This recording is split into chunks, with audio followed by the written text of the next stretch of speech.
You didn't argue. You didn't complain. You kept things smooth.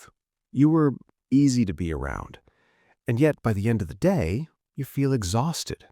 Not physically, but mentally, quietly drained.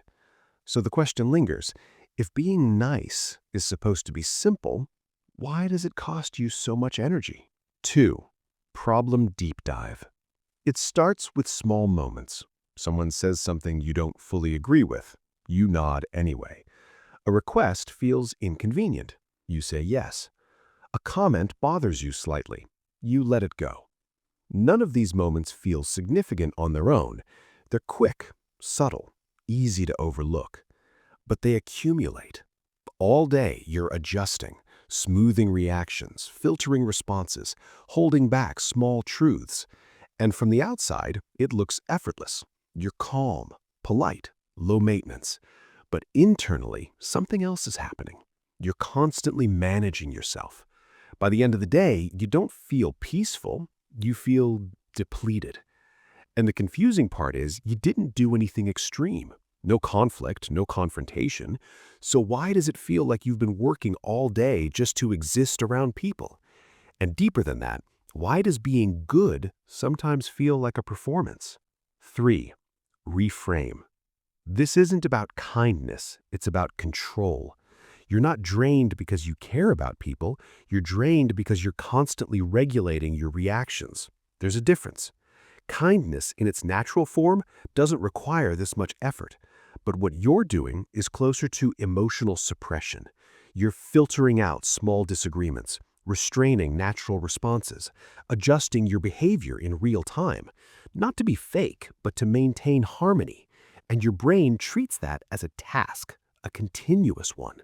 So the exhaustion you feel isn't from being nice, it's from holding yourself back over and over again. But why does something so small, like not saying what you think, build up into real fatigue? 4. Psychological mechanism. To understand this, you need to look at how the brain handles self-control. Every time you suppress a reaction, your brain engages the prefrontal cortex. This is the part responsible for decision-making and impulse regulation. It's what allows you to pause and choose how to respond. But here's the key. This system has a cost. Each act of suppression uses cognitive resources. It's subtle, but it adds up. Now, combine that with something called micro-conflict suppression. These are tiny internal disagreements you don't express. Not major arguments, just moments where your internal response doesn't match your external behavior. For example, you think, "I don't agree with that," but you say nothing. You feel, "I don't want to do this," but you say yes. Each time this happens, your brain holds two states at once, what you feel and what you show. This creates something called cognitive dissonance, and resolving that dissonance, even quietly, requires effort. Here's the mental model.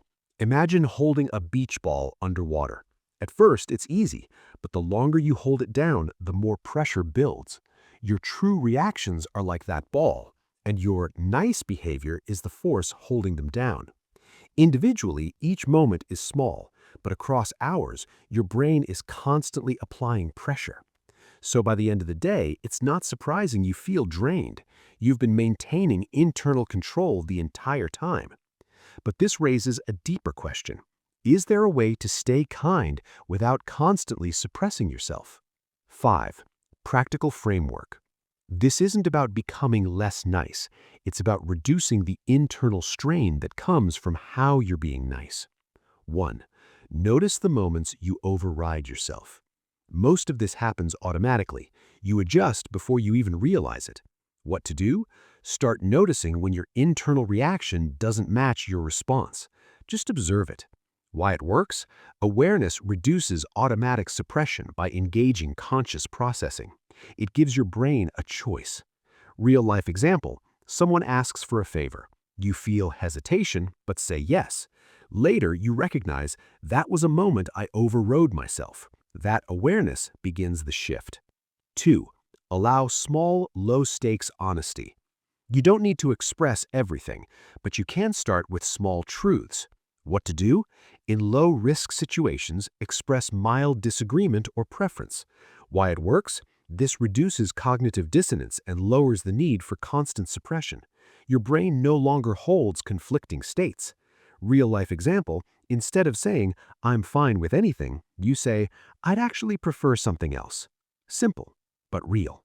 3. Replace automatic yes with a pause. A lot of suppression happens instantly. You respond before checking in with yourself. What to do? Pause for a few seconds before agreeing, even briefly. Why it works? This interrupts habitual patterns and allows internal alignment. The prefrontal cortex has time to process instead of reacting automatically. Real-life example, someone asks for your time. Instead of saying yes immediately, you pause and say, "Let me think about that." That small gap changes everything. 4. Redefine kindness as honesty with awareness. Right now, kindness might mean keeping things smooth, but that often includes self-suppression. What to do? Shift your definition. Kindness equals honesty delivered gently.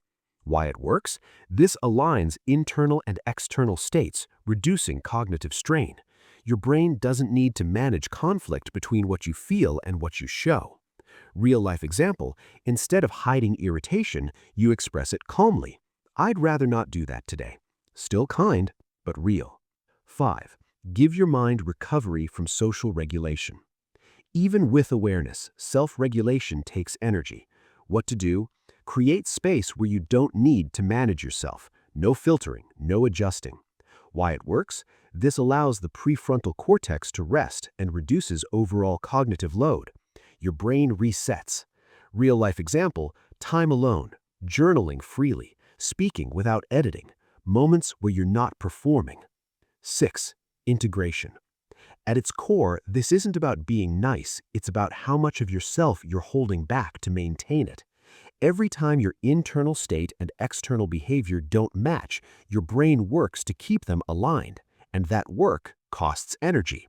So the more you suppress small reactions, the more pressure builds, until being nice starts to feel like effort.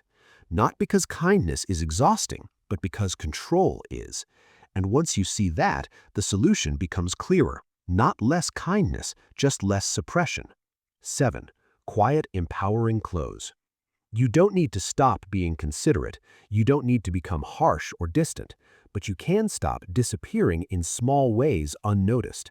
Because those small moments are where your energy goes. Not all at once, but gradually, quietly, until you feel it at the end of the day. And maybe that's the shift. Not to change who you are, but to allow more of yourself to exist in the moments where you usually hold back. Because kindness doesn't have to mean losing your voice. And when it doesn't, something else returns. Not just energy, but a quieter sense of alignment, where what you feel and what you show finally start to match.